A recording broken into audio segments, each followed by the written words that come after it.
Selamat datang di IJ Nauman Channel. Bicara pendidikan, sekolah, dan madrasah. Jangan lupa subscribe dan like ya. Para pencinta pendidikan yang saya hormati, pada kesempatan kali ini kita masih berbicara tentang kurikulum sekolah, secara khusus tentang kurikulum merdeka. Sebagaimana kita ketahui, pada tahun pelajaran 2022 dan 2023, beberapa sekolah sudah melaksanakan kurikulum merdeka. Bahkan beberapa sekolah juga sudah memulai menerapkan kurikulum merdeka pada tahun pelajaran 2021-2022.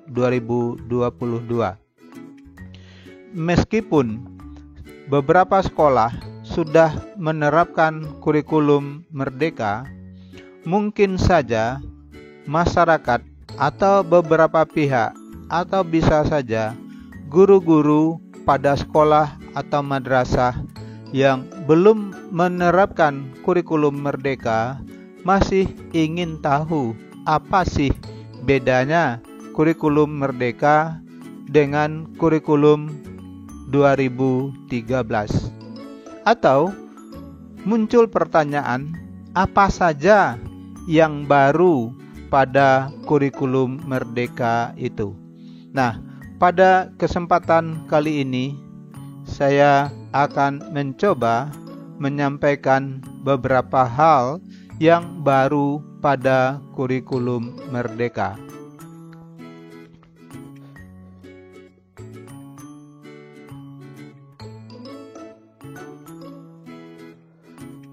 Nah, para pencinta pendidikan yang saya hormati, untuk melihat apa saja yang baru pada kurikulum merdeka, kita perlu juga meninjau kembali mengapa kurikulum 2013 diubah atau disempurnakan, atau mengapa kurikulum merdeka perlu diadakan. Nah, sebagaimana sudah sering saya sampaikan, beberapa faktor yang menjadi penyebab perlunya kurikulum 2013 diubah atau diganti dengan kurikulum merdeka antara lain, pertama adalah pesatnya perkembangan ilmu pengetahuan dan teknologi, di mana pada saat ini perkembangan ilmu pengetahuan dan teknologi, terutama pada penggunaan media-media yang berbasis internet, sudah menjadi hal yang biasa. Oleh karena itu, ketersediaan perangkat-perangkat komunikasi yang ada yang berbasis internet, saya kira perlu direspon oleh para pakar pendidikan untuk bisa mempercepat memanfaatkan media-media informasi dan teknologi sebagai salah satu sumber dan media belajar. Karena saat ini perpustakaan misalnya tidak hanya lagi berupa gedung-gedung ruangan yang diisi dengan berbagai rak buku, berbagai meja belajar, meja baca, dan lain-lain. Tapi perpustakaan digital saat ini sudah tersedia dan sudah bisa diakses dengan mudah.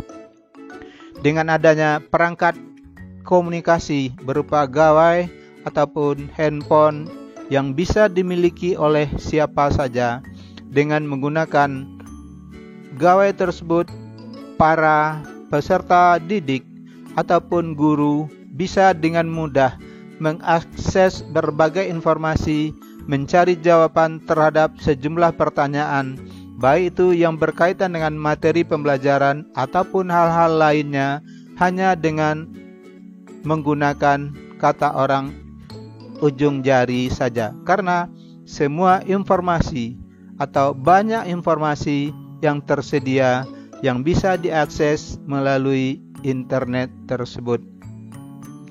Nah, kemajuan teknologi itulah salah satu yang perlu direspon melalui penyediaan kurikulum yang memadai sesuai dengan perkembangan ilmu pengetahuan dan teknologi tersebut. Penyebab kedua, seperti kita ketahui, globalisasi yang sudah merambah ke segala penjuru, ke segala pelosok, segala pelosok tempat dan ruangan sudah tidak bisa dihindari lagi. Adanya globalisasi, kemajuan teknologi informasi, media informasi menyebabkan para peserta didik akan mudah mengakses berbagai jenis kebudayaan dan identitas dari berbagai negara.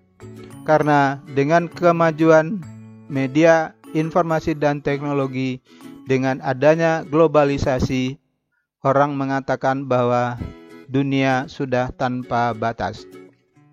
Nah, berkaitan dengan dunia tanpa batas tersebut, maka sebagai peserta didik dengan identitas kebangsaan Indonesia ini perlu diperkuat agar peserta didik kita memiliki identitas kebangsaan sebagai pelajar Indonesia, punya budaya sendiri sehingga tidak mudah terpengaruh oleh budaya-budaya lain yang tidak sesuai dengan identitas kebangsaan Indonesia.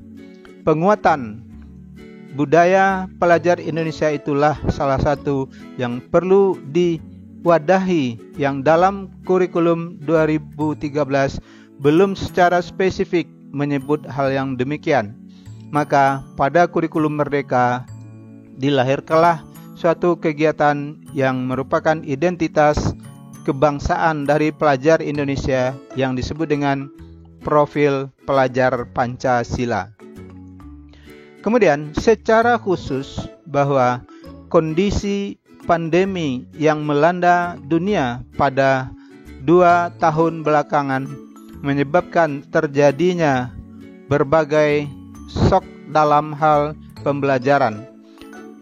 Proses belajar mengajar yang biasa dilaksanakan dalam bentuk tatap muka, dalam bentuk klasikal, tetapi dengan adanya pandemi COVID-19 berubah secara drastis. Dunia pendidikan secara khusus belum disiapkan untuk mengikuti pembelajaran yang dalam kondisi pandemik, di mana proses belajar mengajar dialihkan dari pembelajaran tatap muka, dari pembelajaran di kelas menjadi pembelajaran yang berbasis daring atau pembelajaran dalam bentuk non tatap muka. Salah satu efek negatif dari pembelajaran daring yang dilakukan selama pandemi adalah terjadi apa yang disebut dengan lost learning. Para peserta didik kehilangan beberapa kesempatan, proses dan hasil belajar yang berubah tersebut.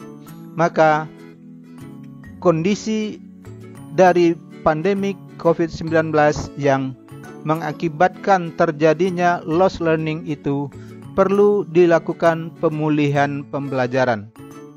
Sebab tanpa pemulihan tentu ketertinggalan yang dialami selama COVID-19 susah untuk diatasi. Karena itu salah satu strategi yang dilakukan adalah dengan mengubah paradigma kurikulum yang sekarang dilahirkan dengan nama kurikulum Merdeka.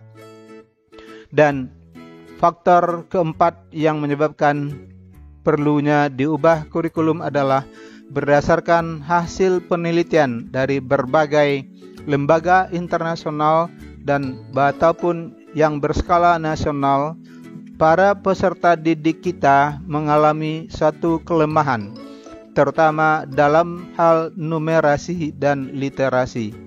Kekurangan-kekurangan tersebut dalam dunia pendidikan disebut dengan learning crisis.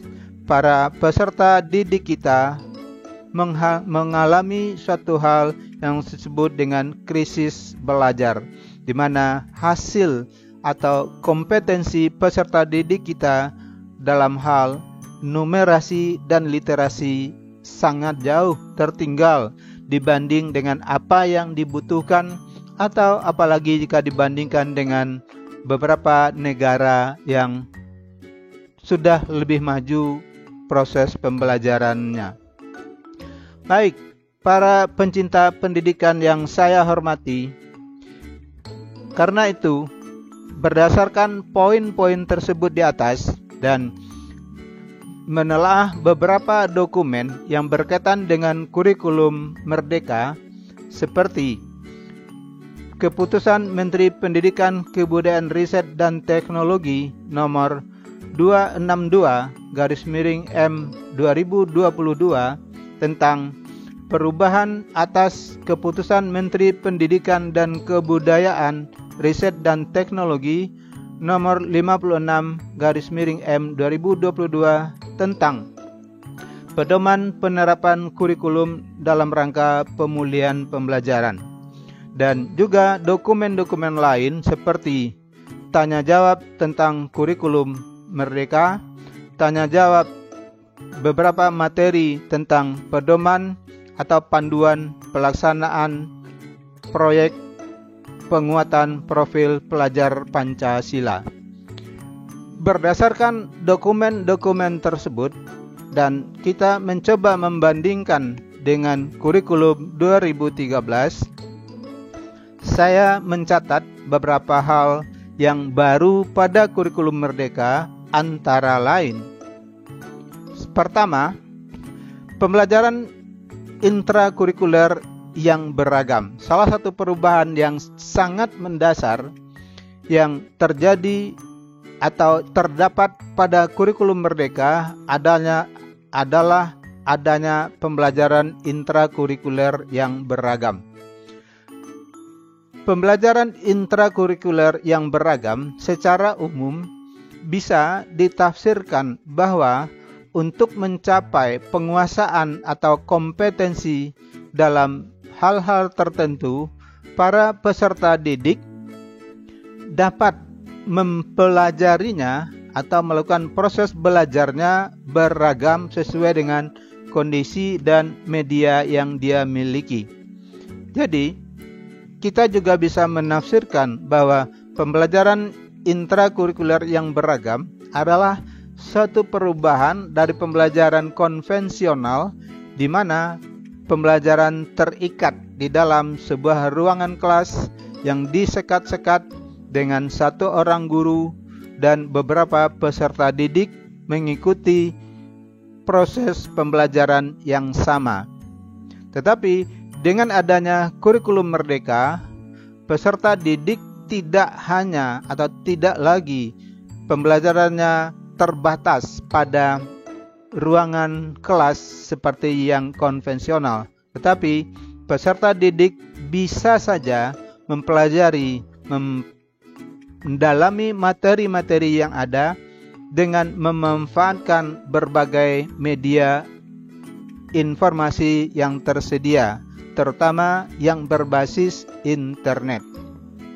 Dan secara khusus, pembelajaran intrakurikuler yang beragam pada kurikulum 2013, pada kurikulum merdeka maksud saya, adalah adanya proses belajar mengajar yang dikembangkan berdasarkan teori pembelajaran yang disebut dengan teori pembelajaran berdiferensiasi. Pembelajaran yang berdiferensiasi sebagaimana perlu dipahami termasuk sesuatu yang baru dikenalkan di dunia pendidikan kita. Sebenarnya, pembelajaran berdiferensiasi di berbagai negara itu sudah dikembangkan sejak lama. Seperti mungkin para pencinta pendidikan pernah mengenal nama Tomlinson. Tomlinson adalah salah seorang yang rajin memperkenalkan pembelajaran berdiferensiasi melalui beberapa bukunya seperti Differentiation of Instruction in the Elementary Grades yang diterbitkan tahun 2000. Atau yang terbaru adalah buku Tomlinson yang berjudul The Differentiated Classroom Responding to the Needs of All Learners, cetakan kedua yang diterbitkan tahun 2014. Jadi, jika pencinta pendidikan ingin mendalami tentang pembelajaran berdiferensiasi, bisa mencarinya atau membacanya pada beberapa buku Tomlinson tersebut. Pada hakikatnya, pembelajaran berdiferensiasi adalah pembelajaran yang disesuaikan dengan kebutuhan peserta didik.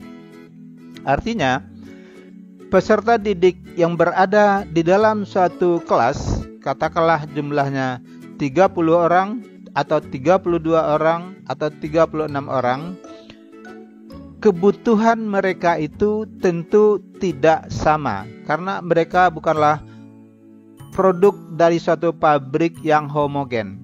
Peserta didik kita itu adalah makhluk-makhluk manusia yang unik, yang heterogen. Maka pembelajaran tentu tidak bisa disamaratakan. Nah, pembelajaran yang berdiferensiasi berupaya menyesuaikan pembelajaran itu baik dari segi prosesnya, dari segi kontennya, tentu juga dari segi produknya sesuai dengan kebutuhan peserta didik. Bapak dan Ibu pencinta pendidikan yang saya hormati, pembelajaran berdiferensiasi yang dikembangkan melalui kurikulum Merdeka tentu diharapkan mampu mengatasi hal-hal yang kita sebut tadi dengan terjadinya learning loss, terjadinya apa yang disebut dengan krisis learning tadi. Baik, Bapak dan Ibu peserta pendidikan, pencinta pendidikan yang saya hormati, pembelajaran berdiferensiasi selain yang kita sebutkan tadi disesuaikan dengan kebutuhan peserta didik baik dari segi prosesnya, kontennya, dan produknya.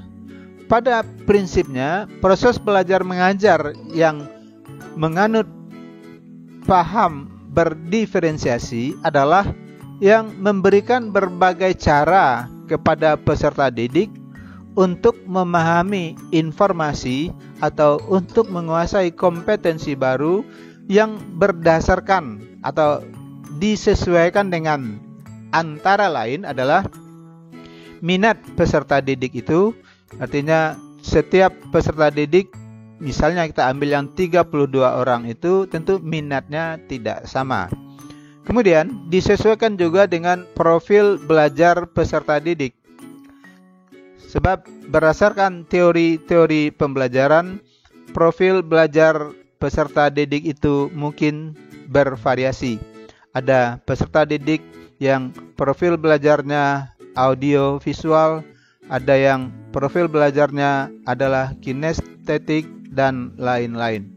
Dan yang tidak kalah pentingnya, pembelajaran berdiferensiasi memberikan kebebasan, keleluasaan kepada peserta didik untuk belajar sesuai dengan kesiapan belajarnya. Bapak dan Ibu pencinta pendidikan yang saya hormati, berdasarkan uraian-uraian tadi dapat kita simpulkan bahwa karakteristik dari pembelajaran berdiferensiasi adalah pertama, memakai pendekatan yang berbeda antara satu peserta didik dengan peserta didik yang lain.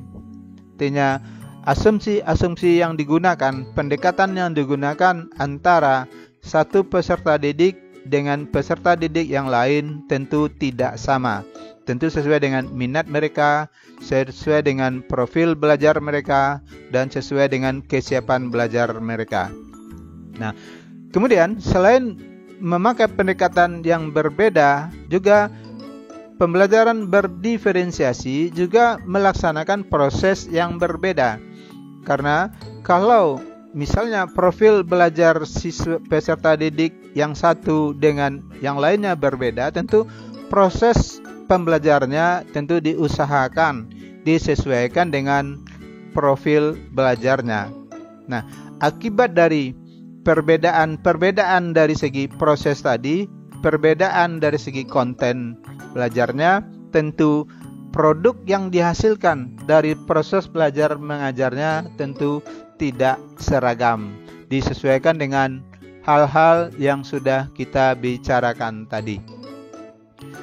Bapak dan Ibu pencinta pendidikan yang saya hormati, secara sederhana langkah-langkah yang dilakukan oleh guru atau satuan pendidikan dalam menerapkan pembelajaran berdiferensiasi dapat disederhanakan. Antara lain, langkah pertama tentu adalah melakukan pemetaan kebutuhan belajar peserta didik berkaitan dengan kesiapannya, berkaitan dengan minatnya, dan berkaitan dengan profil belajarnya. Nah, dengan adanya pemetaan ini tadilah guru selaku fasilitator dalam pembelajaran dapat menyusun proses pembelajaran yang sesuai dengan kebutuhan peserta didik tadi. Sehingga kalau sudah diketahui kebutuhan belajar peserta didik, maka proses pembelajarannya tentu disesuaikan dengan kebutuhan tersebut.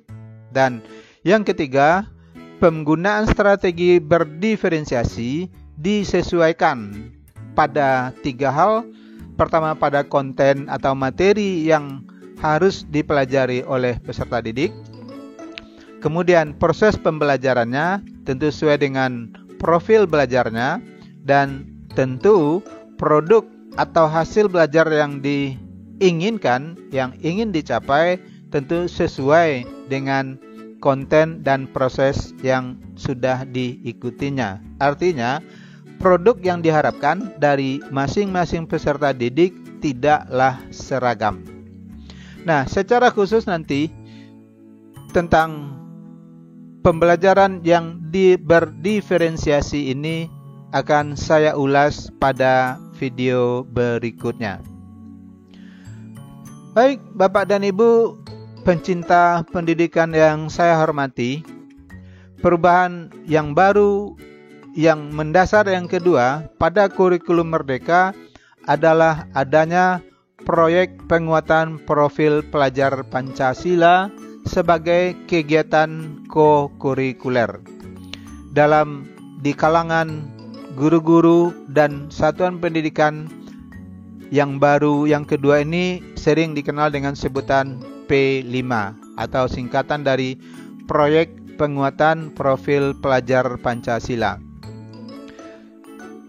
Profil pelajar Pancasila ini merupakan identitas dari pelajar Indonesia, yang dimana dirumuskan bahwa pelajar Indonesia merupakan pelajar sepanjang hayat yang kompeten, berkarakter, dan berperilaku sesuai dengan nilai-nilai Pancasila.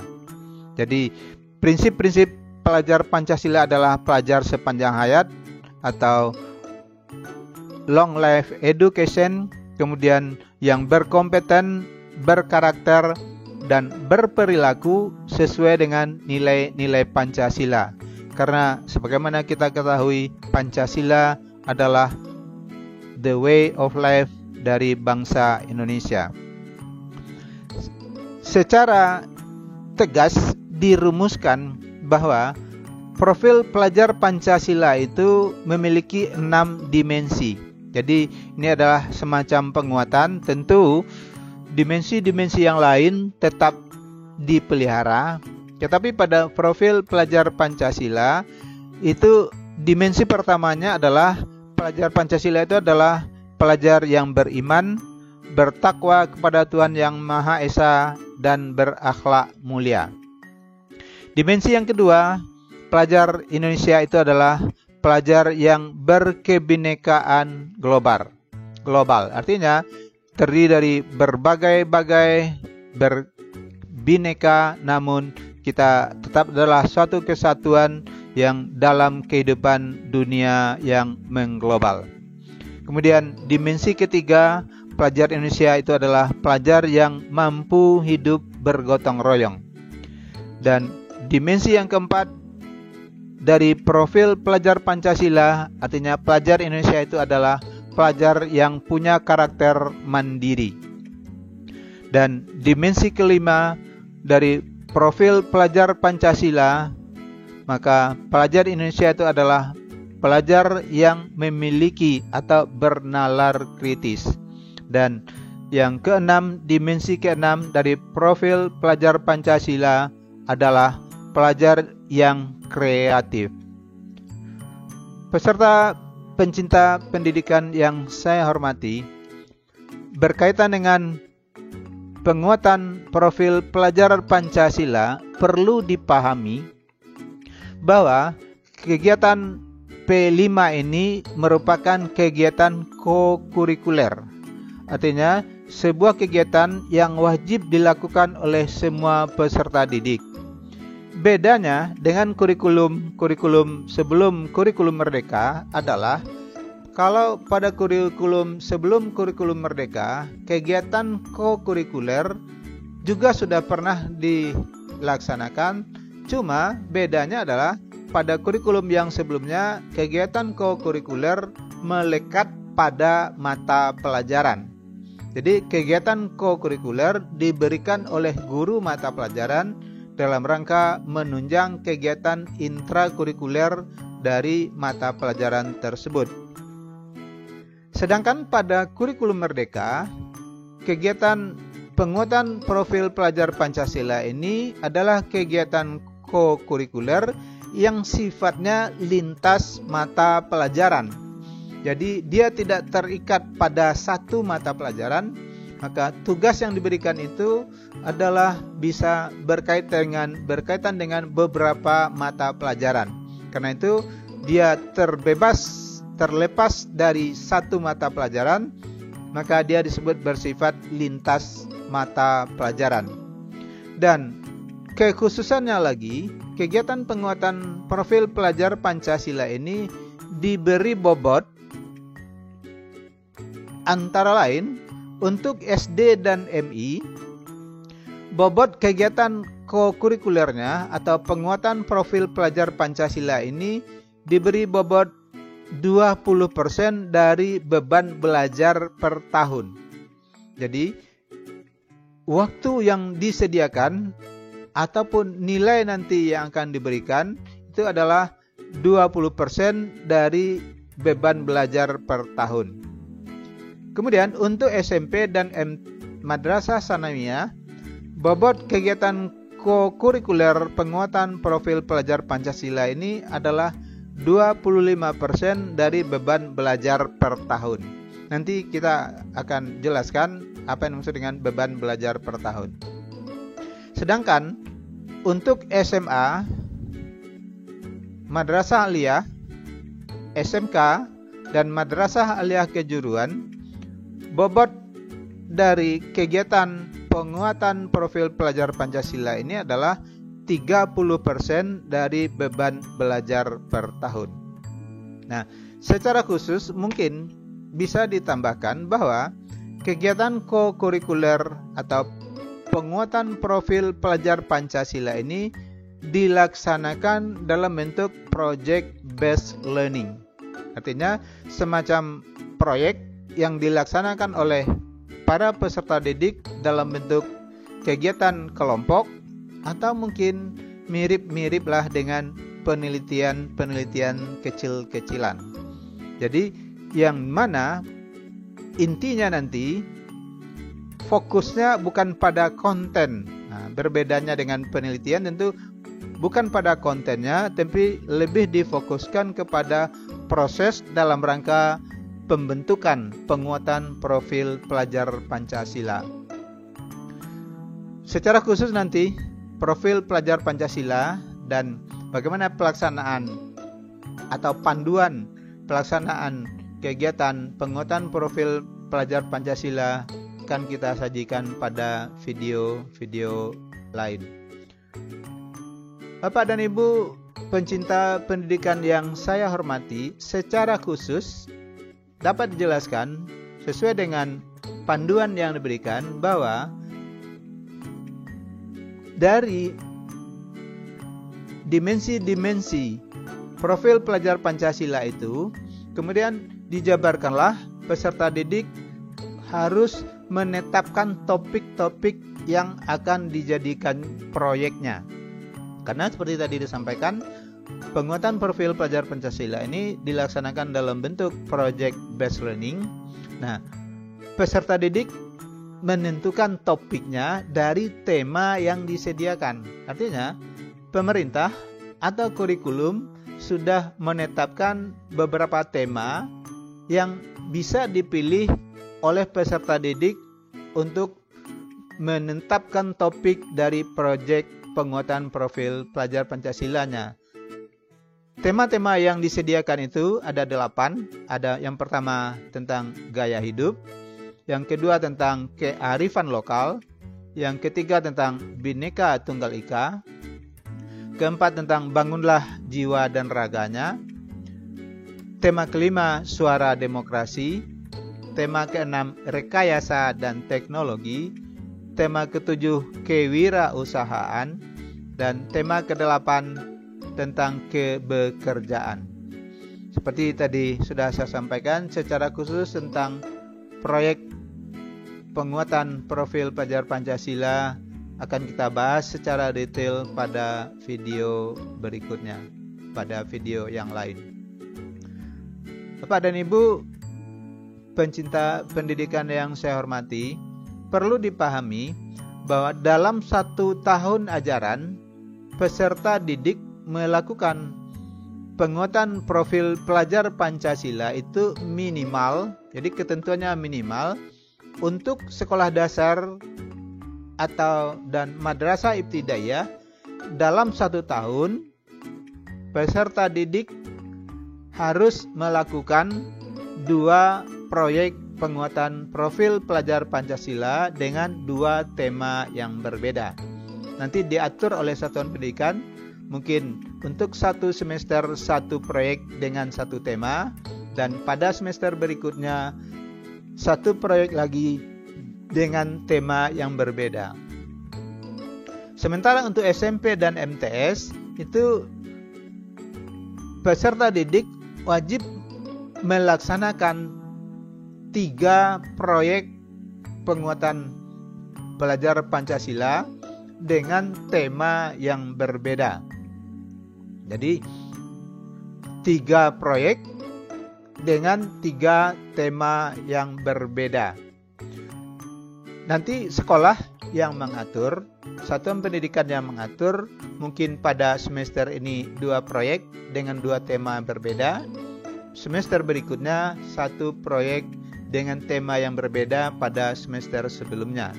Tetapi juga tidak dilarang satuan pendidikan SMP melaksanakan 4 proyek dengan 4 tema yang berbeda dalam 1 tahun.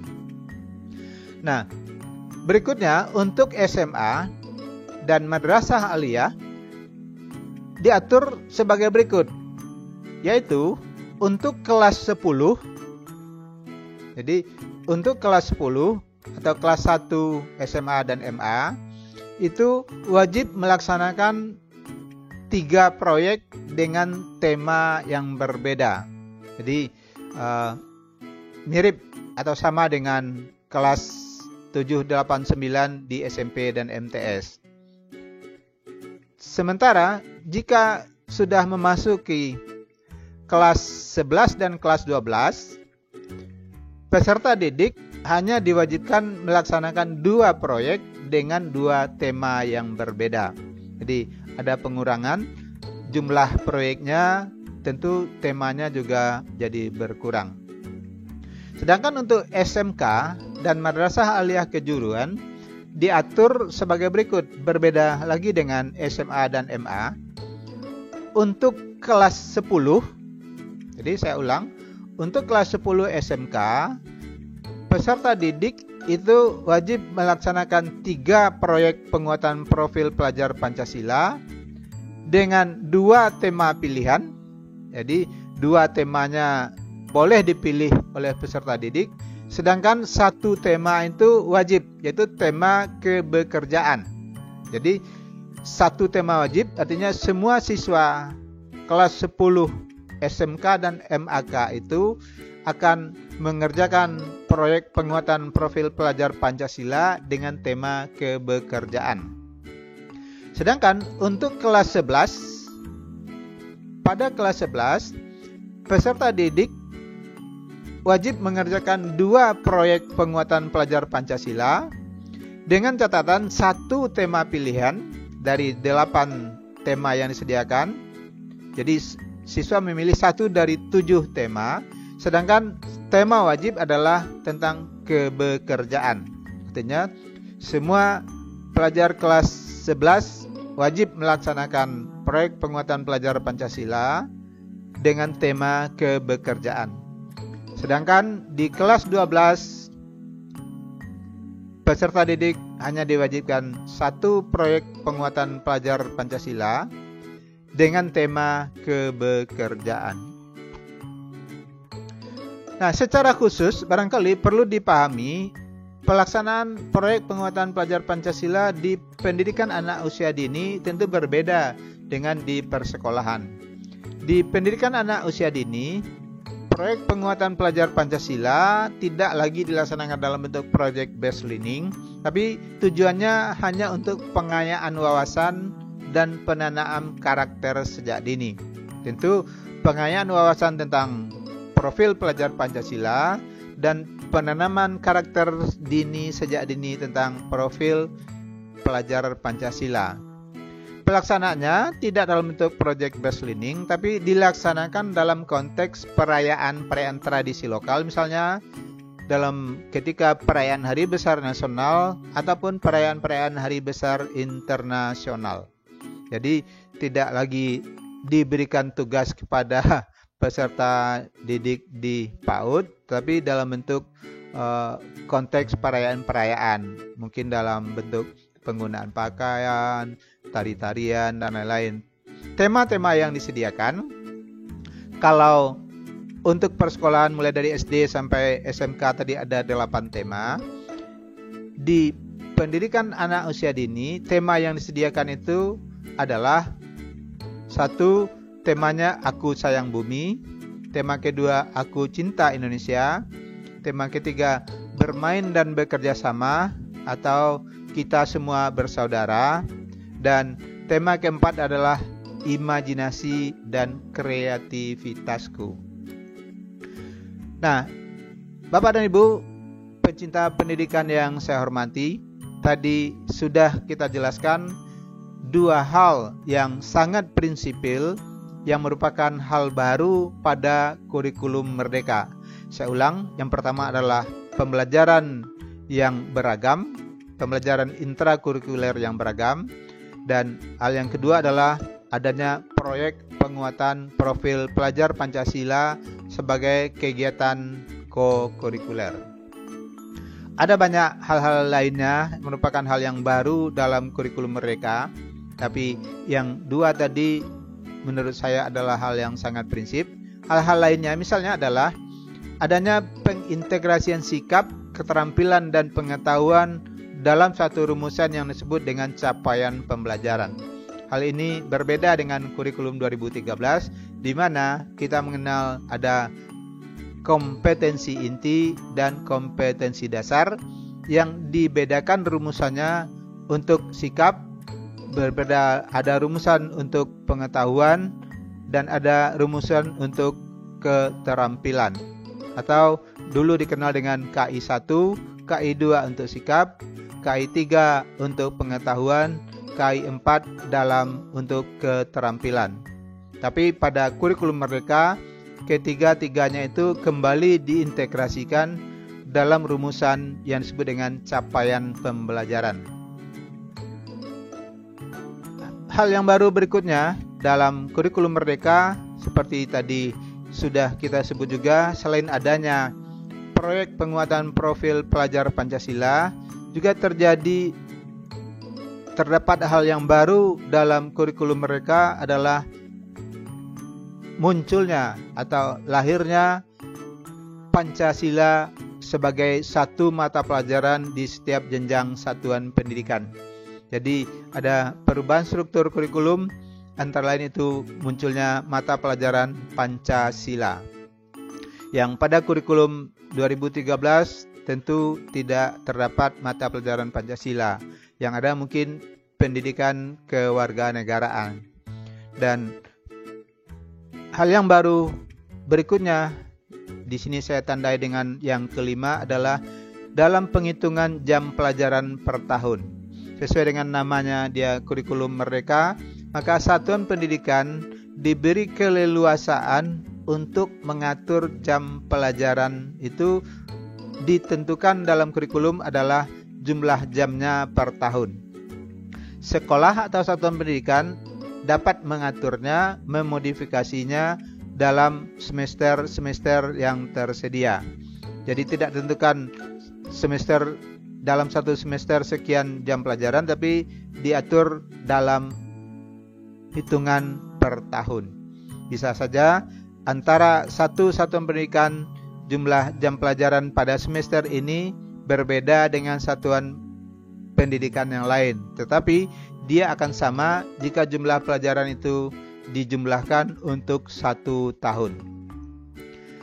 Hal yang baru berikutnya adalah adanya penyesuaian struktur kurikulum pada setiap jenjang pendidikan. Dan ini adalah hal yang logis sebagai konsekuensi adanya pembaruan.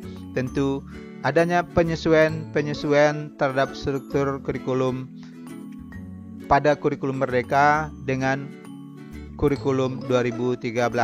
Antara lain nanti misalnya munculnya mata pelajaran Pancasila. Untuk semua jenjang pendidikan munculnya mata pelajaran Ilmu Pengetahuan Alam dan Sosial atau IPAS untuk jenjang SD, di mana sebelumnya itu ada pemisahan antara mata pelajaran IPA dan IPS. Pada kurikulum Merdeka itu digabungkan menjadi mata pelajaran Ilmu Pengetahuan Alam dan Sosial. Dan ada perubahan-perubahan lain pada jenjang pendidikan SMP, SMA, dan SMK. Dan secara khusus nanti struktur kurikulum ini kita bahas pada video yang lain. Hal yang baru berikutnya adalah penyesuaian beberapa konsep atau istilah dalam pembelajaran. Saya kira ini hal-hal yang baru, misalnya kalau dalam kurikulum 2013 dikenal ada istilah kurikulum tingkat satuan pendidikan, maka pada kurikulum Merdeka disesuaikan konsep dan istilahnya dengan kurikulum oleh satuan pendidikan. Misalnya dalam kurikulum 2013 dikenal ada istilah penilaian, pada kurikulum Merdeka mungkin disesuaikan dengan konsep dan istilah asesmen.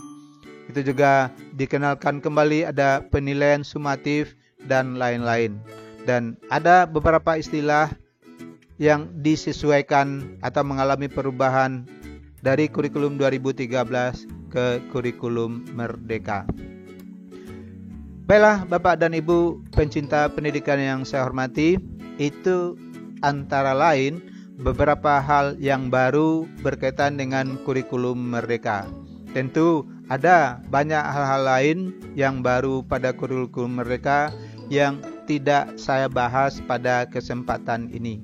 Namun bagaimanapun saya ucapkan terima kasih pada Bapak dan Ibu yang sudah mengikuti video saya kali ini, dan tetap saya ingatkan jangan lupa untuk subscribe dan like atau memberikan komen tentang isi video ini. Dan sekali lagi saya ucapkan terima kasih. Salam hormat dari saya. Salam pendidikan. Indra Jaya Nauman.